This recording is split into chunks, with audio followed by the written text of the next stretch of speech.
तारीख में कुछ लोग सिर्फ फातिह नहीं होते, वो मिसाल बन जाते हैं। सलाहुद्दीन अय्यूबी भी ऐसा ही एक नाम है, एक ऐसा सिपह सालार जिसने मैदान जंग में दुश्मन को हराया और फतह के बाद इंसानियत को जिंदा रखा।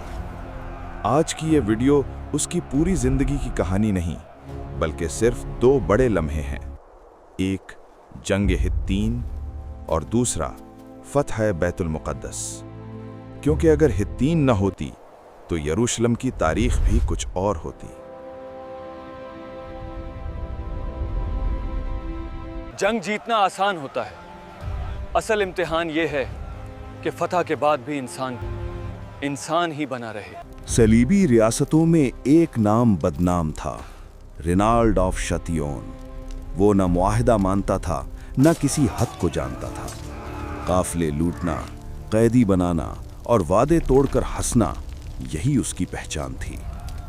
आखिर उसने वो कदम उठाया जिसके बाद बातचीत खत्म हो गई और जंग शुरू हो गई। जब वादे टूटते हैं तो तलवारें खुद निकल आती हैं।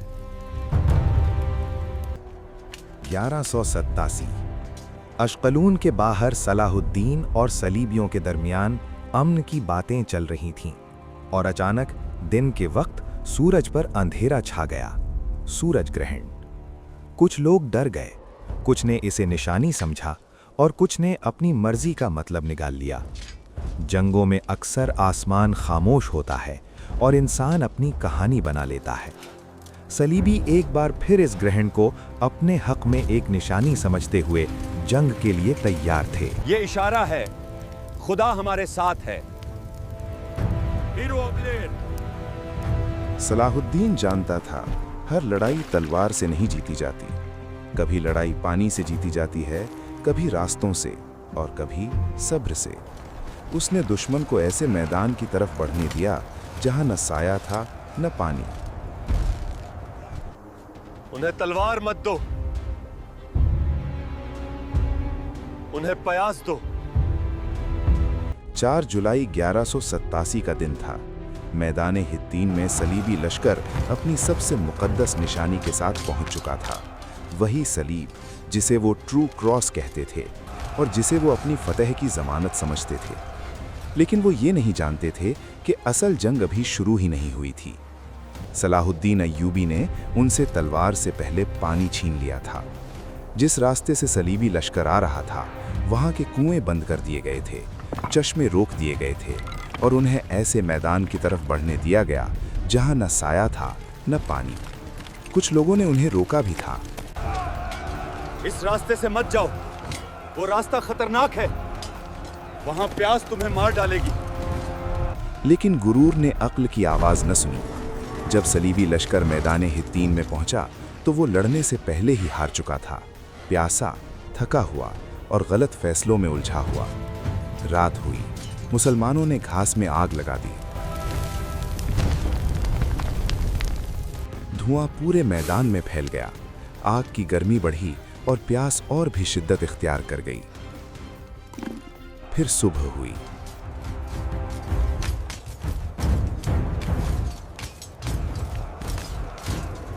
तीरों की बारिश हुई, सफ़ें टूटने लगीं, घोड़े गिरने लगे और इसी लम्हे जंग का पलड़ा बदल गया, ताकत से नहीं, हिकमत से।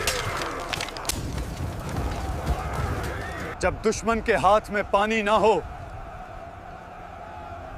तो तलवार खुद ब खुद झुक जाती है। जंग खत्म हो चुकी थी। मैदान खामोश था, मगर अंजाम अभी बाकी था। कैदी लाए गए। इनमें यरूशलेम का बादशाह गायब ही था और वही बदनाम सरदार रेनॉल्ड भी। प्यासे कैदियों को पानी पिलाया गया। ये वो लम्हा था जब सब ने देखा, सलाहुद्दीन की फतह सिर्फ तलवार की नहीं थी, ये किरदार की फतह थी। बादशाह को बादशाह कत्ल नहीं करता, मगर जो बदअहद हो वो खुद अपना अंजाम लिखता है। सलाहुद्दीन ने कैदियों के साथ 2 अलग रवैये रखे। जो उसूल वाला था उसे इज्जत मिली और जो वादा तोड़ने वाला था उसे उसके किए की सजा मिली। यही फर्क था आम फातेह और एक बड़े कायद में। हमने सिर्फ जंग नहीं जीता, हमने दुनिया को दिखाया कि फतह कैसे की जाती है। अब नजर यरूशलेम पर थी, लेकिन शहर के अंदर फौज कम थी, लोग ज्यादा थे। हित्तीन में ज्यादातर सिपाही मारे जा चुके थे और अब शहर पनाह गजीनों से भरा हुआ था। गलियां, चर्च, चौक, हर जगह खौफ था। हर चेहरे पर एक ही सवाल, क्या हम बचेंगे? हमें जंग नहीं चाहिए, हमें सिर्फ जिंदगी चाहिए। इसी अंधेरे में एक शख्स शहर में आया, बलियान ऑफ एबिलीन। वो आया था अपने खानदान को ले जाने, जंग से दूर। उसने सलाहुद्दीन से वादा किया था कि वो हथियार नहीं उठाएगा। मैंने वादा किया था कि मैं लड़ूंगा नहीं, मगर मैं ये भी नहीं चाहता कि ये शहर बगैर लड़े मर जाए। मगर जब उसने शहर की हालत देखी तो उसका दिल बदल गया। शहर के रहनुमाओं ने बलियान से कहा, अगर तुम ना रुके तो हमारे पास कोई भी नहीं बचेगा जो क़यादत करे। बलियान ने एक लम्हे सोचा और फिर शहर की कमान संभाल ली। नौजवानों को जमा किया गया, कुछ को नाइट बनाया गया और शहर ने आखिरी उम्मीद बांध ली। यहां एक और मंजर सामने आया। दुश्मन होने के बावजूद सलाहुद्दीन ने बेलियान के खानदान को महफूज रास्ता दिया। सुल्तान, बलियान अब हमारे खिलाफ खड़ा है। तो फिर मैदान में फैसला होगा, मगर उसके घर वालों के साथ नहीं। उन्हें महफूज रास्ता दो, ये मेरा हुक्म है। न कोई धोखा, न कोई ताखीर, न कोई जिल्लत। ये वो क़यादत थी जो जंग में भी इंसानियत नहीं भूलती। शायद इसीलिए लोग उसे सिर्फ फातेह नहीं, इंसान कहते हैं। 20 सितंबर 1187 सलाहुद्दीन का लश्कर यरूशलेम की दीवारों के सामने था। शहर के अंदर खौफ था, लेकिन हिम्मत अभी बाकी थी। पहले हमले मगरबी दीवार से शुरू हुए। सीढ़ियां लगीं, मंजनीक चलीं और तीरों से आसमान भर गया। शहर के मुहाफिज जान लगाकर लड़ रहे थे। ये उनका शहर था और वो आखिरी हद तक जाने को तैयार थे।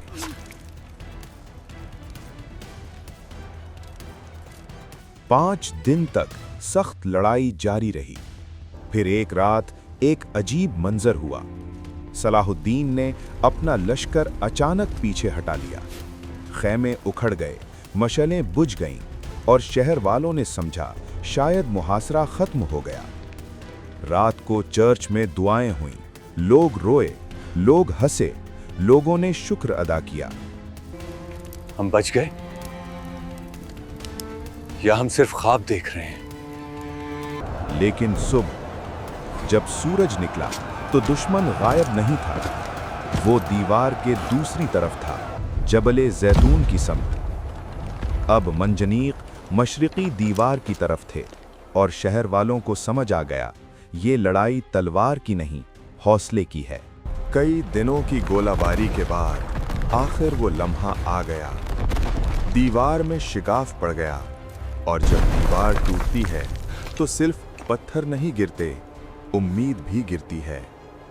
शहर के अंदर रात भर एक ही मंजर था, रोना, दुआ और खामोश खौफ। औरतें बच्चों को सीने से लगाए बैठी थीं, बूढ़े हाथ उठाए रो रहे थे और जवान खामोशी से तलवारें देख रहे थे।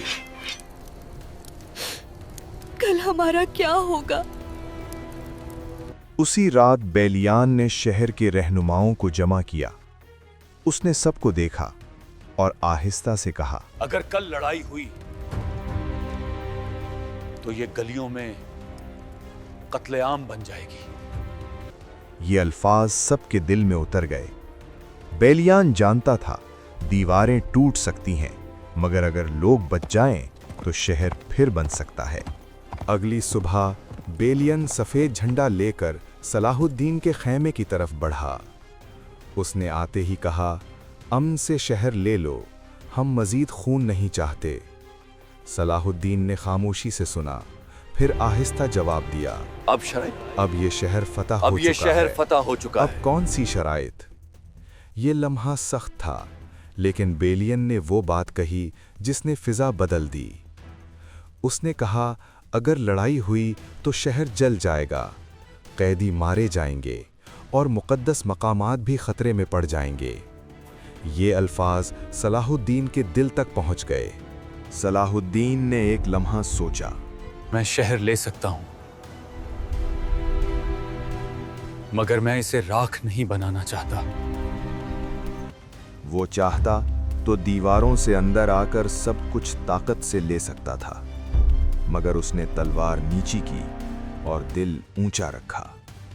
उसने कहा, शहर अमन से हवाले करो, मैं लोगों को अमान दूंगा। ये फैसला सिर्फ एक जंग का नहीं था, ये तारीख का फैसला था। 2 अक्टूबर 1187 यरूशलेम के दरवाजे खुल गए। लोग खामोशी से शहर से निकलने लगे। शराइत रखी गई, मर्द के लिए फिदिया, औरत के लिए फिदिया, बच्चों के लिए फिदिया। ये आसान नहीं था, मगर ये कत्ले आम भी नहीं था। कई गरीब अदा न कर सके, और यही वो जगह थी जहां सलाहुद्दीन फिर बड़ा साबित हुआ। कुछ को बख्श दिया, कुछ की रकम खुद अदा की, और कई कैदी आजाद हुए। मस्जिद-ए-अक्सा साफ की गई, फर्श धोए गए, गुलाब के पानी की खुशबू फैली, तिलावत की आवाज गूंजी, बिस्मिल्लाहिर्रहमानिर्रहीम। और वो मिंबर जो बरसों पहले तैयार किया गया था अपनी जगह पर आ गया। सलाहुद्दीन ने सजदा किया और आहिस्ता कहा, या अल्लाह, ये शहर नहीं, ये तेरी अमानत है। कुछ लोगों ने मशवरा दिया कि चर्च ऑफ होली सेपल्कर को गिरा दो। सलाहुद्दीन ने फौरन इनकार कर दिया। उसने कहा, यह इस्लाम का तरीका नहीं। ये वो लम्हा था जब जंग खत्म हुई और तारीख ने सर झुका दिया। सलाहुद्दीन की अजमत सिर्फ हत्तीन में नहीं, असल अजमत यरूशलेम में है। वो दुश्मन को हरा सकता था, मगर उसने इंसानियत को बचाया, और इसीलिए उसका नाम सिर्फ तारीख नहीं, अखलाक भी याद रखता है। कुछ लोग शहर जीतते हैं और कुछ दिल। सलाहुद्दीन ने दोनों जीत लिए। अगर ये वीडियो आपको पसंद आई हो तो वीडियो को लाइक करें, चैनल को सब्सक्राइब करें और तारीख के इस सफर में हमारे साथ जुड़े रहें।